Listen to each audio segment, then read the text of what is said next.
were very hungry. Their tummies hurt because they were so empty. Now they would have nothing to eat until the morning. They fell asleep dreaming about food they would never eat.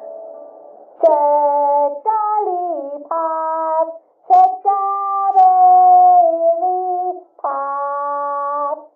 Shake lollipop, shake strawberry, shake lollipop.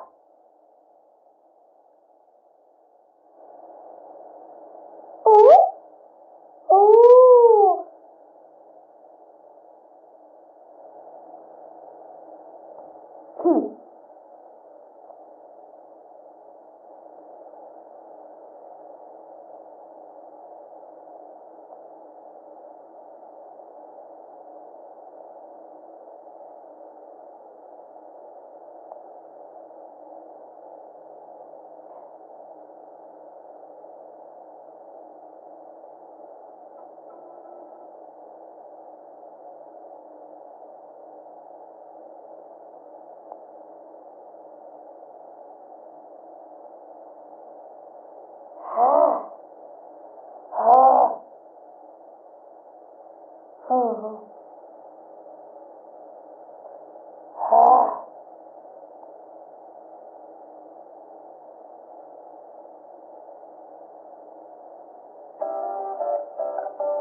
Sesame Health Cardinal Glennon Children's Hospital for surgery. When we got there, we went straight to the visitor's check-in desk. Check-in only took a minute. My mom and dad each got a surgery sticker to wear that showed where we were going. The lady was very nice and sent us to the surgery registration area on the second floor of the hospital. Mom typed my name into the computer on the desk, and we waited for them to call me. While we waited, I watched one of my favorite shows on TV. When my name was called, we went into the registration office and completed paperwork. Mom gave her cell phone number so that they could text her during my surgery. That made Mom happy. She was glad they would let her know how things were going and when it's all done. I got a name bracelet with bubbles on it, and my mom, dad, and doll got bracelets just like mine. When it was my turn, I went into the exam room. I got to see how tall I was, and I stood on a scale to see how much I weighed. They used a really cool thermometer to take my temperature too. The nurses asked some questions and reminded me that doctors and nurses would ask the same questions later. They do that to be super safe. After we made sure I was healthy enough for surgery, I got in my hospital pajamas. The nurses gave me a red Cardinal Glennon backpack to put my stuff in. Next, I met a nice lady from the child life team. She explained to me what to expect and even made it fun. When my nurse came in, she used a stethoscope to listen to my heart and lungs. I think she heard my tummy growl because I hadn't eaten all day. They used a blood pressure cuff to give my arm a hug and put a Band-Aid on my finger. The Band-Aid lit up red and checked how well I was breathing. It didn't hurt at all. I got to watch TV while the nurse talked to my mom and dad. We also met the anesthesiologist. I like to call her the sleep doctor because she helps kids sleep during surgery. She listened to my heart and lungs too and promised there wouldn't be any shots or pokes. Instead, she uses magic air that I breathe in my mask. The sleep doctor showed me how to use the mask.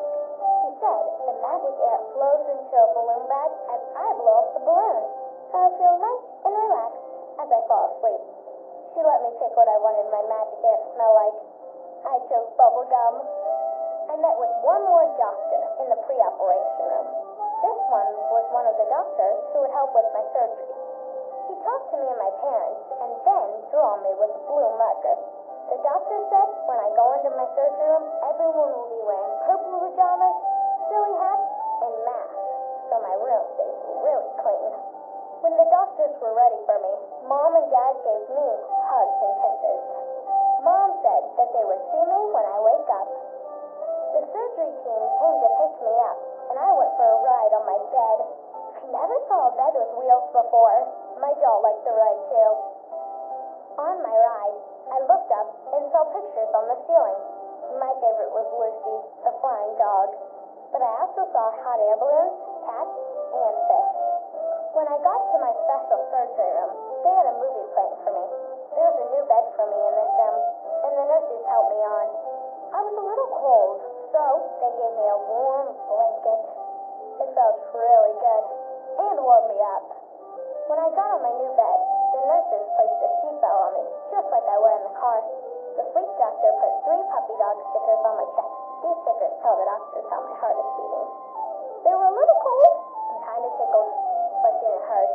I could see my heartbeat on the video.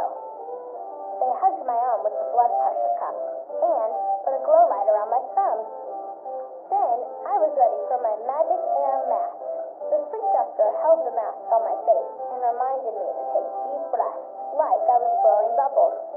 I could see my balloon blow up too. My bubblegum air smelled great, and before I knew it, I was asleep. While I was sleeping, my parents went to the waiting room. My mom talked to the lady at the desk. She's called the concierge, and her job is to know where my mom and dad are and when the doctor is ready to talk with them. When the doctor finished with my surgery, the concierge took my parents to the consultation room. This is where the doctor talked to my mom and dad about my surgery. When they were finished talking, my mom and dad waited just a little longer. My parents received a text letting them know that I was in recovery. When I woke up, I was in the recovery wake-up room, and my surgery was all done. A nurse brought my mom and dad to stay with me. In the wake-up room, I still felt sleepy and a little funny. I still had my stickers on my chest and the red magic light on my thumb. I also still felt the blood pressure cuff around my arm, and it gave my arm a few more hugs. There was tape and a pillow board on my hand, too. The nurse told me that that was an IV, and that the IV is a little straw in my hand that gives my body drinks of water and medicine. It didn't hurt, and I could still move my hand. She told me that the tape would come off before I go home. I was thirsty, and my nurse gave me a drink of apple juice. Finally, something to drink. It was the best apple juice ever. After resting some more, I got to eat a popsicle. My nurse listened to my heart, took my temperature, and checked my bandage from surgery. She talked to my mom and dad about how to take care of me after my surgery. She told me that when I get home, that my job will be to rest, watch movies, and play quiet games. My nurse took off the tape and my IV came out. It didn't hurt at all.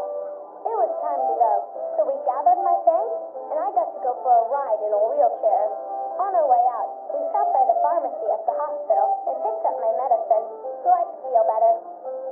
My nurse walked us to the car. She made sure that I was buckled in nice and safe.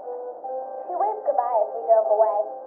I was worried that my surgery would hurt or be scary, but it wasn't so bad. It was even kind of fun to meet nice doctors, go for bed rides, and eat popsicles. Thanks, Cardinal Glennon. Hi, Butcher.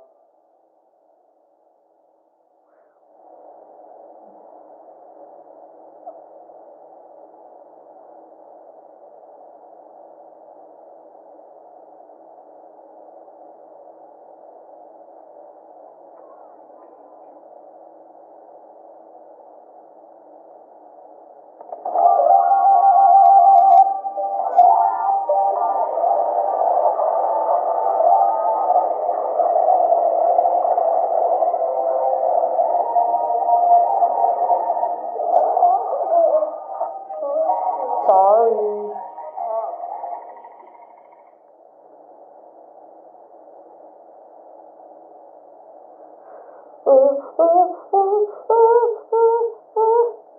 Hallelujah!